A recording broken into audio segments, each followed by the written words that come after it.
প্রাণীদের এই রাজ্যটাও অনেক সুন্দর ছিল, তবে এখানে কেউ কাউকে শিকার করত না, সবাই পোকামাকড় খেয়ে জীবনযাপন করত।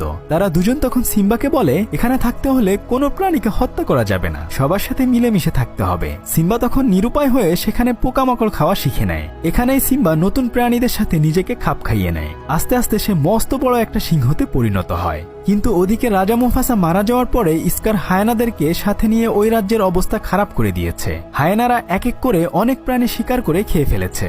নিজেদের জীবন বাঁচানোর জন্য ওই রাজ্য থেকে অনেক প্রাণী সেখান থেকে পালিয়ে গিয়েছে। আর এখন নালাও অনেক বড় হয়ে গেছে। সে রানীকে বলে, এভাবে চলতে থাকলে আমাদের রাজ্যের অবস্থা একদম খারাপ হয়ে যাবে। আমরা এইভাবে চুপচাপ করে বসে থাকতে পারি না, হয়তো আমাদের এর প্রতিবাদ করতে হবে, না হলে এখান থেকে পালিয়ে যেতে হবে। তখন রানী সারাবি বলে, আমরা চাইলেই এখন প্রতিবাদ করতে পারবো না, আমাদেরকে ভালো সময়ের জন্য অপেক্ষা করতে হবে। ওদিকে স্কার প্রাণীদের শিকার করে মাংস খাচ্ছিল।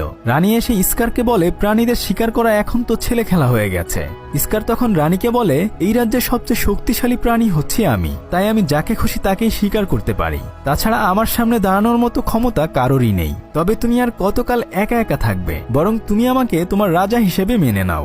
যদি তুমি আমাকে তোমার রাজা হিসেবে মানো, তাহলে সবাই আমাদের কথা শুনবে। রানী তখন বলে, আমি তোমাকে কোনোদিনও বিয়ে করব না, তাছাড়া তুমি আমার রাজা হওয়ার যোগ্য নও। স্কার তখন রাগী স্বরে বলে, ঠিক আছে, এতদিন শিকার করে আনা পশু পাখি আমি খাবার পরে তোমরা খেতে, কিন্তু এখন থেকে আমার পরে আগে হায়ানারা খাবে, এবং যতটুকু অবশিষ্ট থাকবে সেটুকু তোমরা খাবে। এই বলে সে সেখান থেকে চলে যায়।